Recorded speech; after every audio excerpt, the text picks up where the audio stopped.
Hello, and welcome back to a game of Stellaris. One of my favorite games of all time. I have now put in, I believe it'll tell me, 1,500 plus hours into this game. Now, I checked between the start of this recording and the last game I played and posted on the channel. It has been a little over a year. There have been multiple patches. There have been a couple of DLCs. So for all intents and purposes, I am treating this like I'm going, I have no idea what to do. This first video, and this will be broken up into obviously multiple videos, for those of you who might be new to the channel, strategy and role-playing games are usually 45 minutes to an hour long. All of the games I play, 30 minutes to 45-minute videos. 20 to 45-minute videos.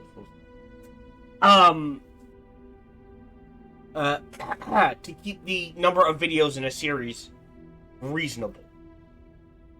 I am a long-time player of Stellaris. I hopped in on day one. I think I was even in the beta, but I can't remember that far back. Like, I can, but it's kind of like blurry, so, you know, the way the mind works, I'm like, yeah, I was in the beta. I may not have been, but I'm pretty sure I was. But I love this game. It is a great game. I get an itch for it. I go back. It's one of my most all-time played games. I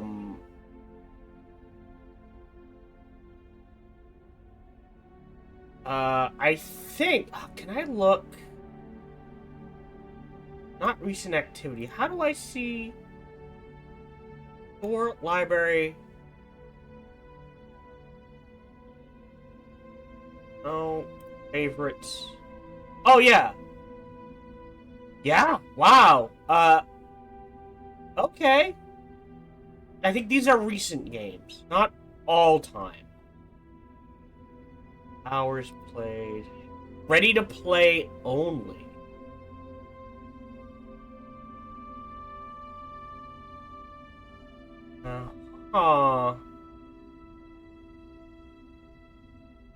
I click this. There we go. I can jump between favorites and uncategorized, but I don't want 400. Yeah, to give you an idea, Stellaris is 1,500 hours. Sins of a Solar Empire Rebellion. And we have started a series looking at the Sins of a Solar Empire 2. Almost 1,000 hours. Distant Worlds 2, over 300 hours. And Age of Wonders 4, almost 300 hours, and I expect that to go up higher, because at time of recording, there are at least 2 more DLCs coming out, and I just dive into that game again and again and again. Hearts of Iron 4 has 500, Total Warhammer 3 has a lot, Endless Space 2 has a lot, Cyberpunk 2077 has almost 200, Everspace 2 is 80 hours, Star Trek Infinite is another good one, but yeah, but I am a fan of strategy and sci-fi games. Just sometimes it's fun to look at what you've played, but we are going to dive in to a new game of Stellaris. Like I said, they have overhauled quite a few things. I'm treating it like a new game. So that means, I am using mods. For those wanting, mods I always use, Tiny Outliner, Beautiful Universe, Mass Effect Civilization, Mass Relays, and Static Quadrants, or Quadrant Statics. In this particular run, those are the 4 I always use. In addition to those 4, in this particular run, I will be using, I think, Gigastructural Engineering, Overhaul Dynamic, More Tradition Categories 12, UI Overhaul Dynamic, UI Overhaul Dynamic plus Plentiful Traditions, and no clustered starts. Just because I like playing a strategy game where everyone is equidistant and has time to build up and actually present a challenge. Even the AI, theoretically.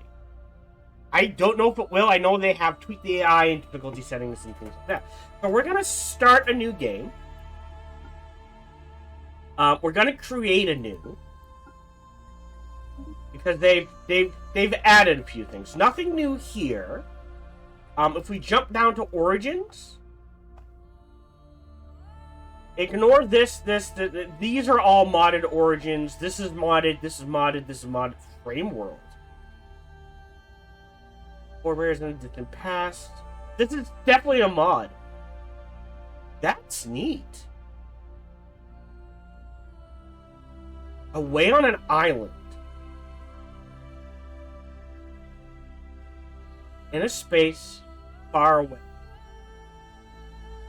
Yeah, this is definitely modded too. But they have 4, 8, 12, 16, 20, 24, 28, 32, 35 possible organs. Some of these are not balanced, some of them are. That is impressive. The ones I know ones they have recently added. The last time we played Knights of the Toxic God was the newest one. I believe that is my last playthrough. In the meantime, they have added Payback. So, the civilization has been visited by an alien empire who forcibly enlightened and enslaved them. They have repelled their invaders, but will they return? Broken Shackles. The civilization began as a mutiny aboard a slaver vessel that is made up of a diverse group of pre-FTL species. Fear of the Dark. A century ago, one of the planets in this empire's home system was destroyed by a freak asteroid. Some believe this was a malicious attack by an alien species. Others brushed off these concerns as mere paranoia. The tension between the two groups grew so great that a newly terraformed planet was granted to the fearmongers. That's an interesting. Under one rule, amidst violence and hardship, the civilization was united by a single leader. Consolidating power through the repression of weaker factions, they have now become a fierce advocate for science and technology advancement. In the aftermath, an uneasy peace has descended, but peace really lasts. That sounds interesting. You start with perfected genes. Oh, interesting. And a luminary. So they've added... The last time I played, they did not have the leader system. So there has been a massive overhaul for quite a few things. Interesting. Alright. And Rift Worlds. So Rift Worlds are new as well. Leaders in Rift Worlds. A massive rift in space and time looms near this civilization's homeworld. After studying the phenomena for millennia, recent advances in starship technology will allow them to finally reach out and discover what secrets it might hold. Interesting. The one that caught my eye, and we're going to try in this particular run, is Fruitful Partnership. This verdant civilization has developed a unique synergy with spaceborne fauna. By offering their fruits to these creatures, they entice the seed disperses to aid their colonization efforts. So, can't be machine intelligence, cannot be devouring swarm. We have to be fungoid or plantoid. And we have to be xenophile, pacifist, or a gestalt consciousness. Interesting. So, keeping that in... Oh, and I might be running...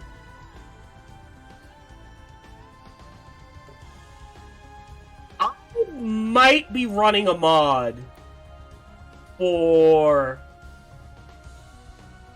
flags. But I don't think I am. But I could be wrong. So, plantoid. I don't think they've added anything to plants. Some of these are neat. And fungoid.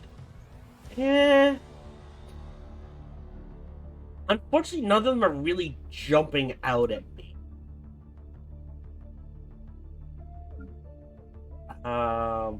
2, 4, 6, 8, 10, 12, 14, 16. 32, 33. We could can we roll a 16-sided dice? Roll D16. No.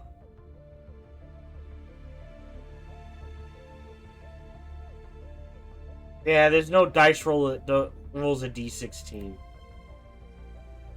Alright, so can we do generate a random number? Random number between 1 and 16. If we can.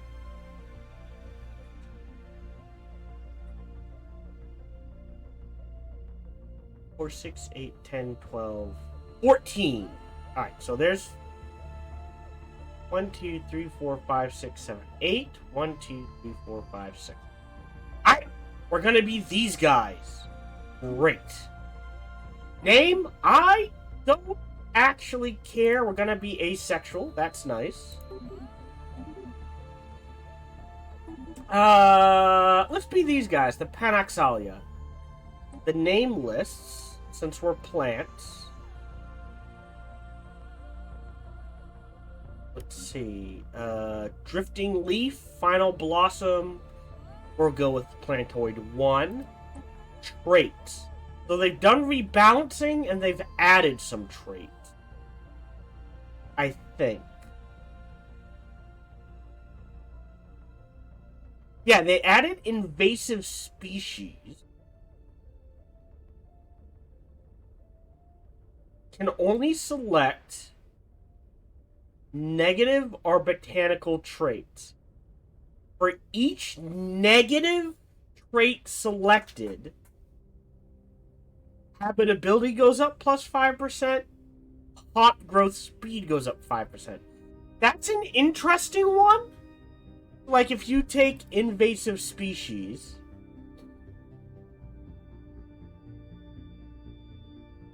right, and then a ton of negatives, like quarrelsome, sedentary, is that pop growth? From immigration. Wasteful.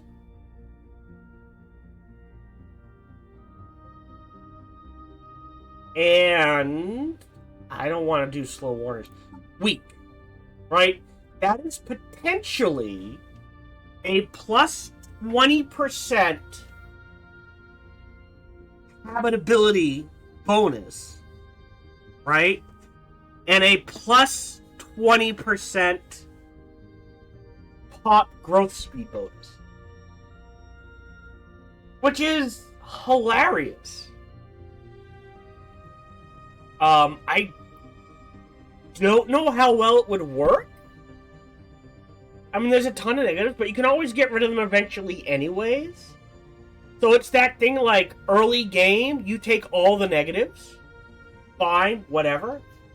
Mid to late game, you take genetic engineering, you get rid of all the negatives, and you just turn it to all positives. And at that point, you're probably spread across so many planets, nobody can stop you. You know what? Fuck it. We're gonna do this. We're going to be an invasive species.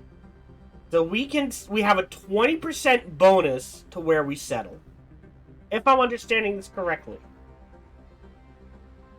We have selected 4 negative traits. Each one gives us plus 5% habitability. So there's 20% habitability. And growth speed. 20% growth speed. The other one I was looking at, we might change that, but the other ones I was looking at, right, is there's invasive species. I cannot say this word, iteroparity. Basically, during a war in crisis, you have a 30% pop growth speed. During a war in crisis, you have a negative 30% pop. Jinx, you start with an extra negative trait. And then the rest are not new. But the other one I was looking at is budded. So each pop working as a slave or better produces 0.02 monthly pop assembly. Stacks with clone vat or spawning drum.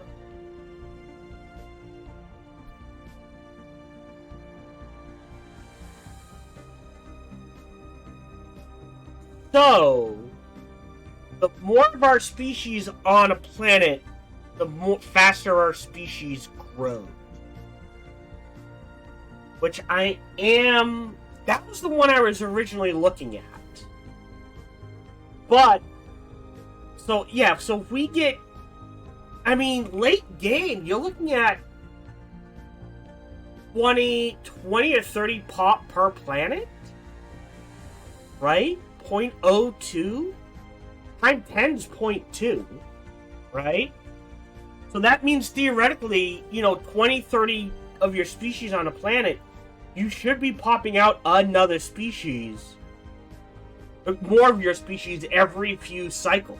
Like, it just gets quicker and quicker and quicker, sort of thing. But I do want to try budding. This is the one I was originally going, right?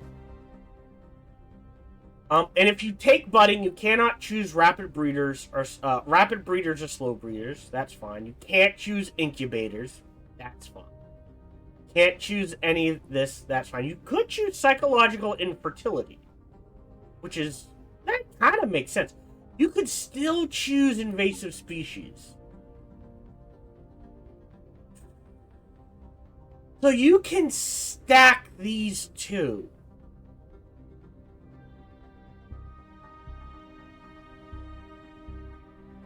Hold on, wait a minute. Meeting, we could take weak, unruly, and wasteful. Well, maybe not unruly. Sedentary. Which is still a 15% bonus.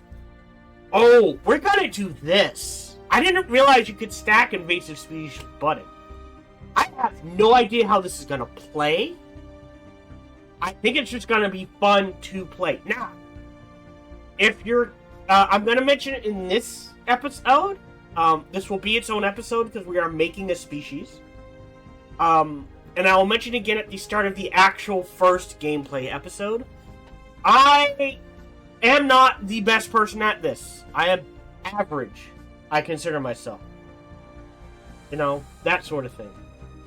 I am using mods, none of them to cheat, but I will also be using cheats, because I am playing to explore the game and have fun.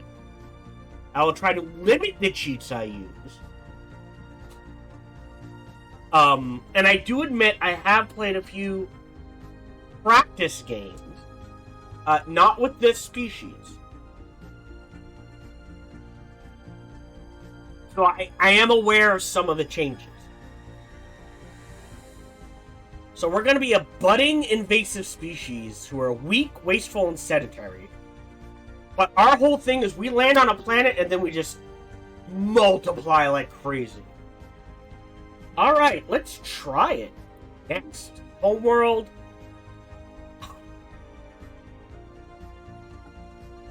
Ocean? Tropical. I feel like it has to be wet. Danvius Primus. Cool. Yeah, I don't think frozen would make sense, and I don't think dry would make sense. I don't know if we're gonna need a lot of food. For those of you wondering, and as far as I'm aware, this has not changed. But they're all pretty balanced. But generally speaking, frozen planets have more mineral deposits than the other planets. With tundra having the both, right? Dry planets usually have more... Now, I'm not talking like, these get 20 and these each get... No, it's like the difference of like 1 or 2 districts. Dry planets generally get are more likely to have energy districts. And if they do have them, are more likely to have more of them, is the best way to say it. With desert having the most. And then for wet worlds, they are more likely to have food districts and more likely to have more of them. So if you're playing a species that you think is going to need a lot of minerals, if you're min-maxing, you generally lean towards frozen. If you're playing a species you feel is going to need a lot of energy and you're min-maxing, you generally lean towards dry. If you're playing a species like us, who's probably going to need a lot of food, you lean towards wet. And of the wet, we will do ocean. I think I do tend to do ocean in my playthroughs. I like water worlds, what can I say? So we'll go ahead and do a water world again. We will do a planetoid city because we're playing as Planet. Origin, I want to do fruitful partnership. So that means I have to go to government and ethics. I don't want to do a pacifist run. My default is xenophile, militarist, materialist.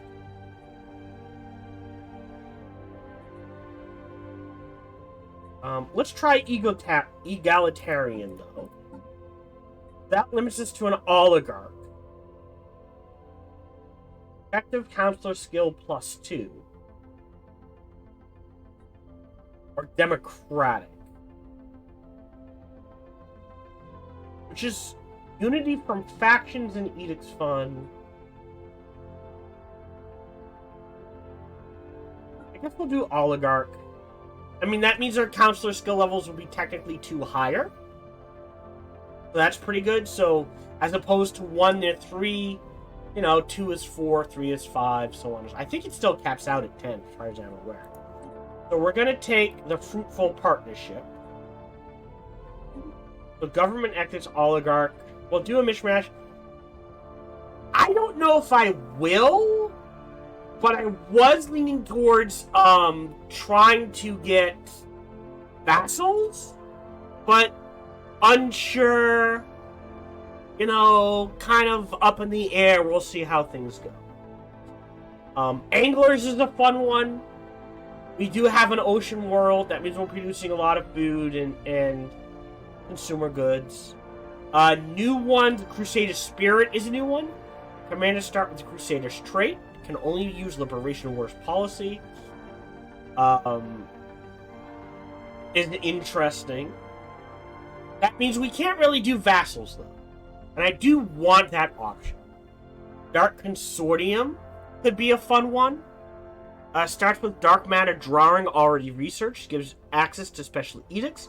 Has access to Dark Matter Breakthrough Council agenda.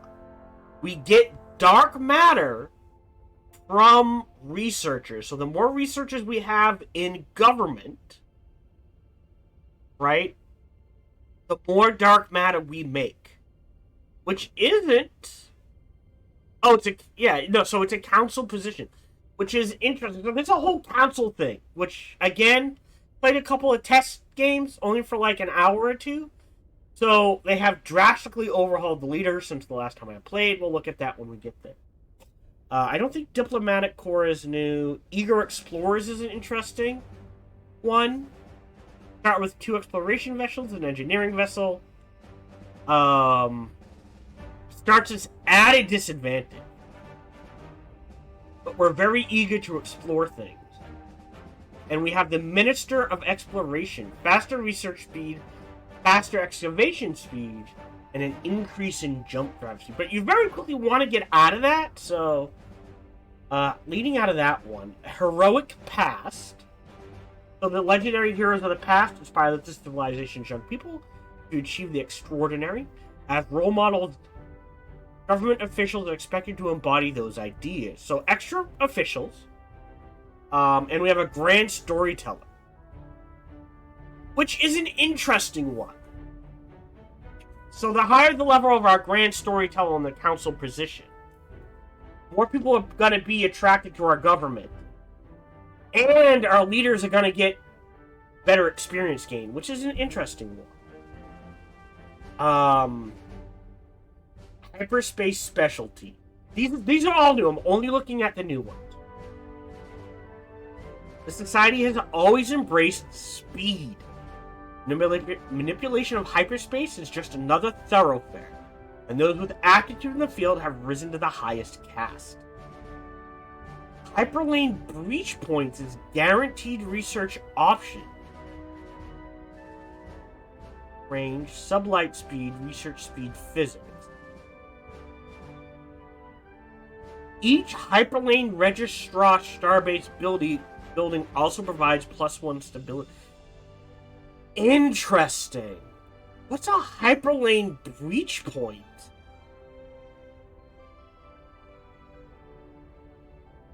Can I lock that in? Oh, hold on. I don't know what... What's that? Hold on. Hyperlane breach point. Stellaris. Unknown era. Well... Why?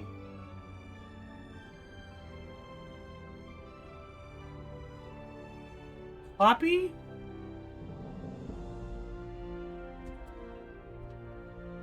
Why? Is it Google? Sorry, Paradox Wiki.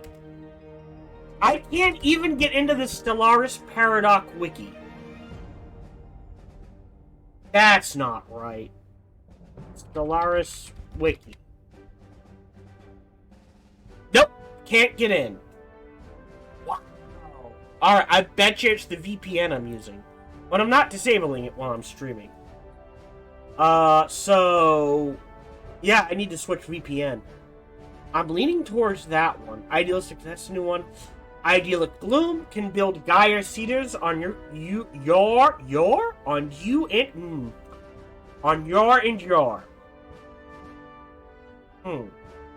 Can build Gaia Cedars on worlds you and your vassal control. Better way to say that. Ideal to your starting species.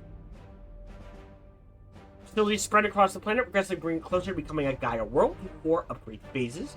As you unlock improved terraforming technologies, Gaia Cedars can be constructed on additional planets. I'm gonna be honest, I like that from a role-playing point of view.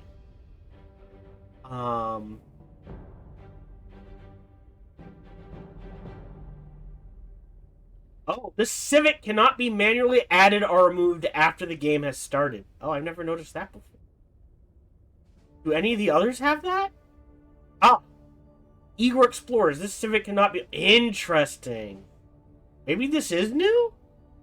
Masterful Crafters. I almost always take this one. Oh, no, sorry, that's Memorialist. It's just so good. Between the consumer goods and trade value and the extra building slots.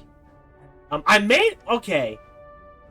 A Memorialist is not new. Mutagenic Spas is not new. Sovereign Guardianship is new. Unlocks Fanatics Guardians as defense armies. Allows building a reloading bay and star bases. Enables Inner Focus Eater, converting influence into unity. Empire size from planets, doubled. Empire size from branch offices, doubled. Empire size from systems, nearly tripled. But pops and districts halved. Massive amounts of diplomatic weight. You get unity from soldiers. Interesting.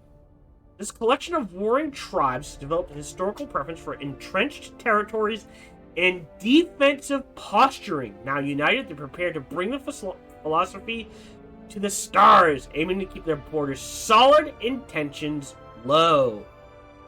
So, if you're trying to do a incredibly tall build, really good. Because this is a, hey, this is our territory. You're not welcome. Rah. And I do tend to play defensive. I do admit that.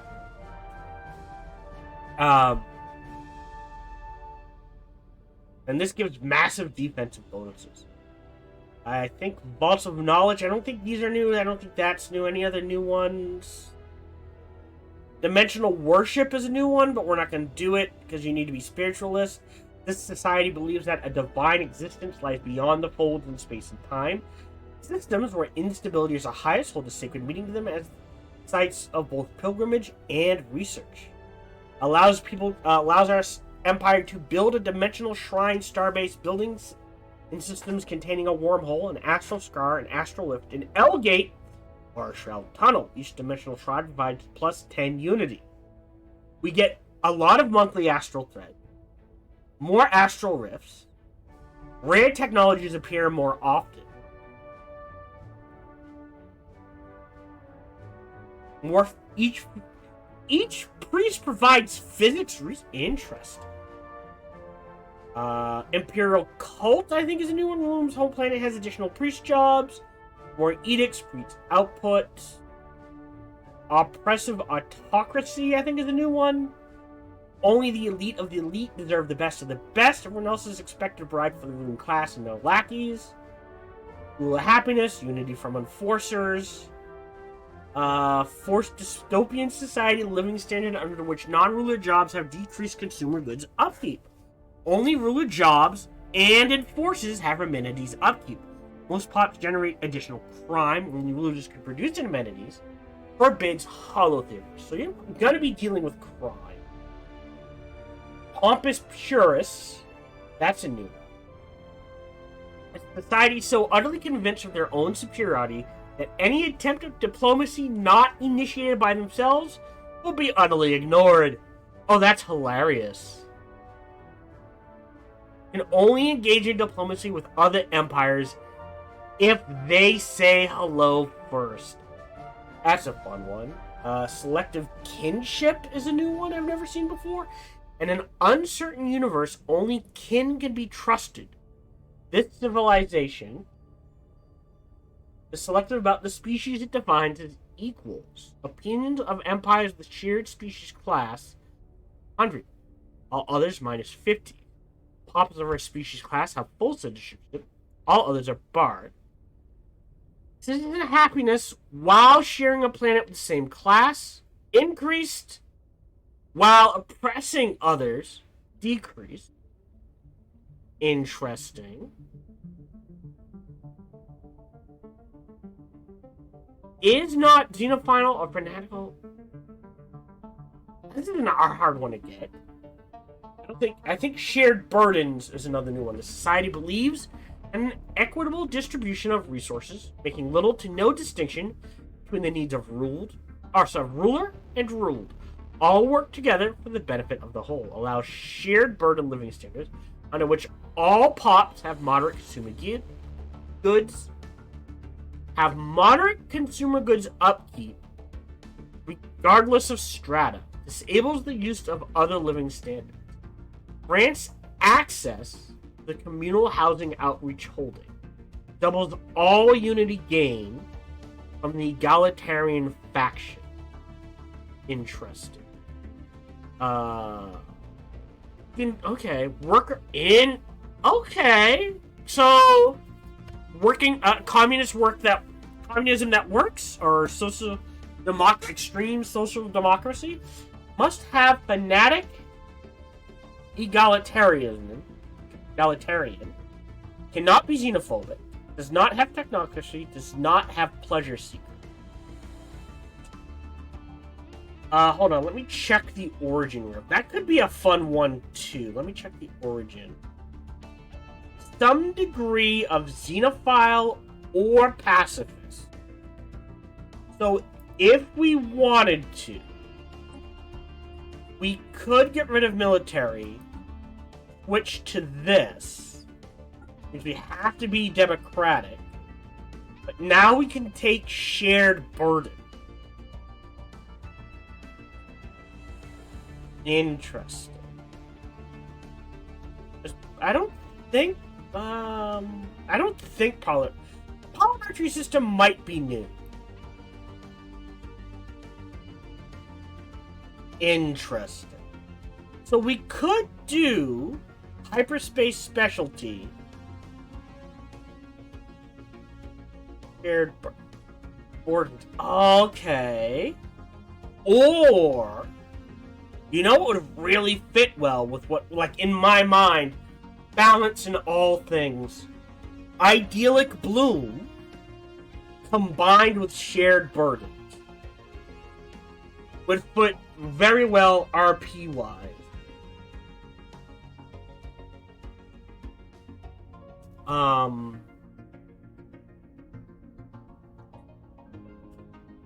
But I really want to see what this hyperspace specialty. So, as fun as that, as I might try that on my own time.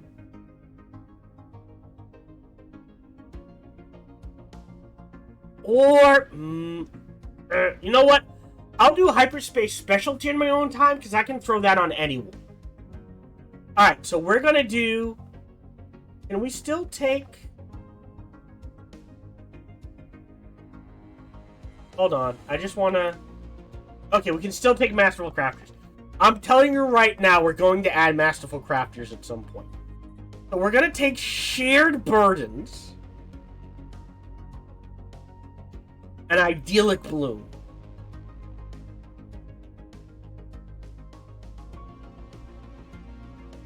I've never used Shared Burdens. I don't know how this is gonna play out, but let's do it. We're Fanatic Egalitarian. Alright, so good specialist pop output.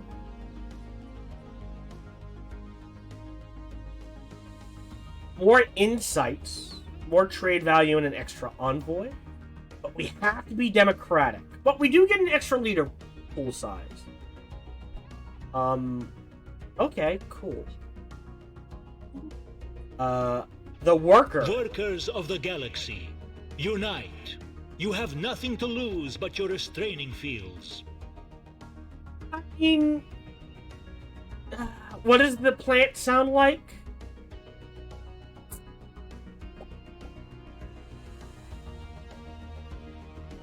Oh, not here. Huh. Can we do We will have equality, liberty, and justice for all. Or so I've been told. I'm just a robot. Did you know that my internal power core has an effective blast yield of over 5 megatons of TNT in the event of a catastrophic overload? Oh dear. I guess Automation, we'll try the open worker. access, shared wealth. Sure. And now the flag. I think it has to be this. I'm okay color-wise. Maybe a different shape. Oh, how about this?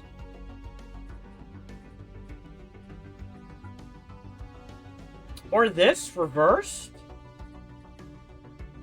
We'll go with this. Ship appearance, plantoid. Ruler appearance, that's fine. Petals of bronze. 4 colors. I'm a fan of blue. And now we get to choose a ruler trait. So principle. Spycraft, Mining Rush, Charisma. Logistics, Understanding. Eye for Talent is a good one. Feedback.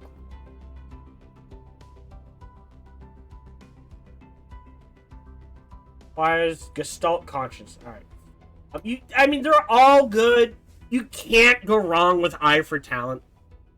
To begin with. Stability we can get in other ways. I don't know how much spying I'll be doing. I mean, Mine Rush isn't bad. This isn't bad.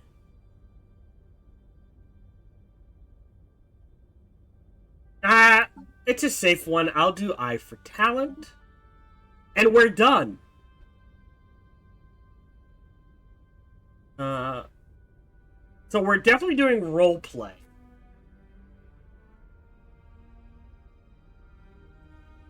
That sounds weird.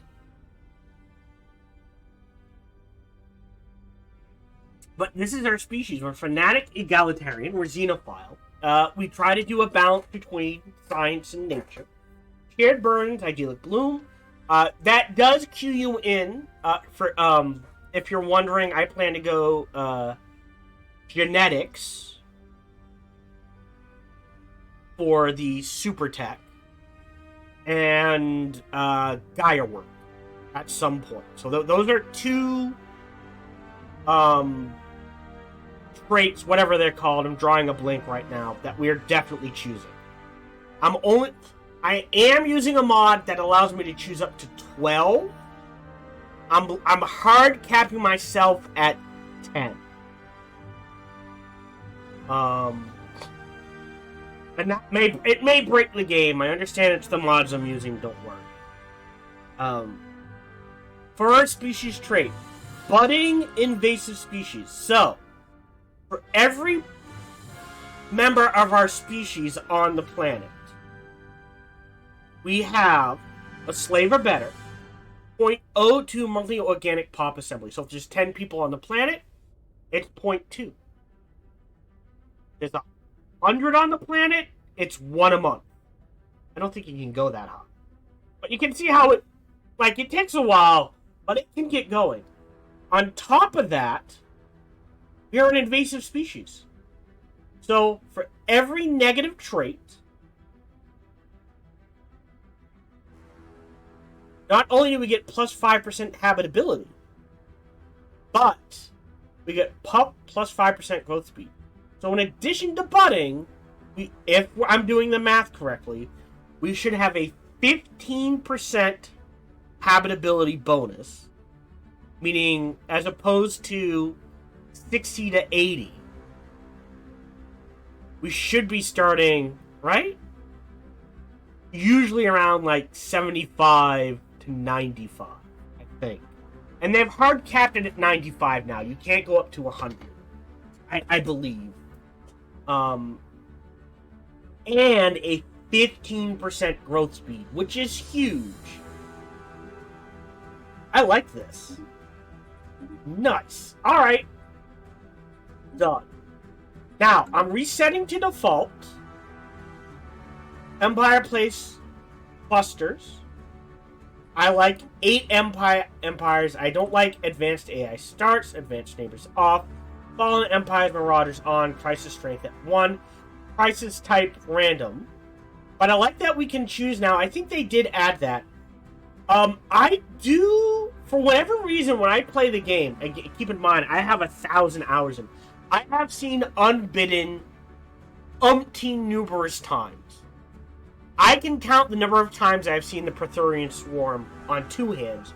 I can count the number of times I have seen the robot one. What's it called? We can check. The Contingency on 1 hand. And I have played hundreds of games. Because this is a new game, but we are using cheats, I will bump it up to Ensign. I will put scaling difficulty. What is this? It's still up over time. I don't think it matters because we put it on Ensign, so they don't get any negatives or positives. I don't like pre-FTL species, personally. But I think we're going to leave it there. Hyperlane density at 1 is fine. I like a massive relay network. Wormhole pairs is fine. Because of the mod we're using, I am going to drop technology tradition costs down to 0.75. I'm not going to mess with these. On 2. I don't know. I honestly don't know if this is still true, but with this on, it kind of broke the game.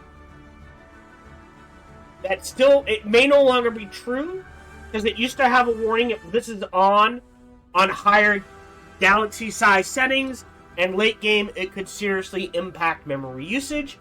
I don't see that warning anymore, but just to be safe, I will turn it off.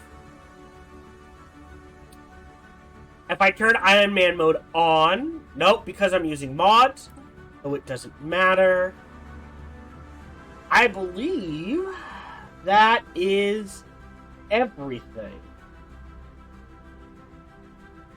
Yeah, I normally turn this off But after testing the games, if I turn this off, we can't do insights from pre-FTL species, so it kind of disables one of the new things we need to I need to potentially show off.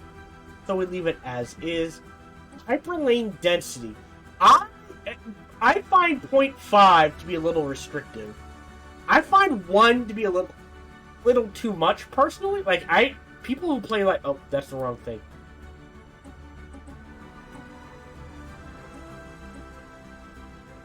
I know there are people who do this, which means basically every star has multiple hyperlane routes.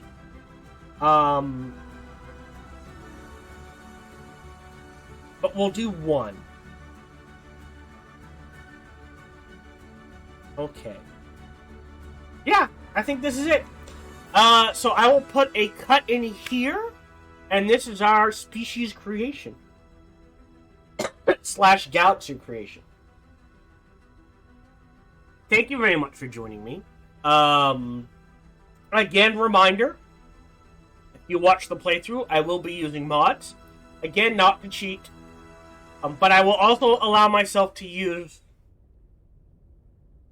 the debug panel, cheat codes, that sort of thing.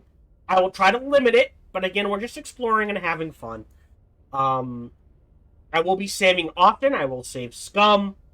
Yeah. Thank you for joining me. Feel free to like, subscribe, and comment. Smash that bell, all that jazz. Even better, check out other videos and playthroughs I've done. Vestus, come on over and check me out when I stream live every Sunday through Friday. Starting, life permitting. Thank you very much for joining me, and until we see each other again, remember to be kind to one another. Hello, this is Gohan the Chinchilla, and we hope you're having a good day, as do I. As always, we hope you enjoyed this video. If you did, feel free to follow, like, subscribe, or comment. Or, even better, come on over to twitch.tv/SparkyTDK and watch me live every Monday through Friday. Thank you for your support.